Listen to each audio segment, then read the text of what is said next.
ملحدین کہتے ہیں کہ قیامت کے دن اسرائیل بے قابو ہو جائے گا. قیامت کے دن حضرت اسرائیل بے قابو ہو جائیں گے اور نعوذ باللہ ثم نعوذ باللہ پھر وہ اللہ کے بھی اختیار میں نہیں رہیں گے اور قیامت آ جائے گی اور پھر اس کے بعد سارے کے سارے لوگ مر جائیں گے.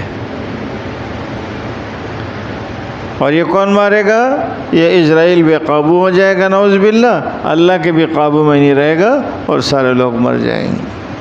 تو وہ کہتے ہیں اس کی ضرورت کیا ہے؟ کیوں ایک کائنات جب چل رہی ہے اور ایک نظام جو چل رہا ہے اسے کیوں خراب کر رہا ہے؟ قیامت کی ضرورت کیا ہے؟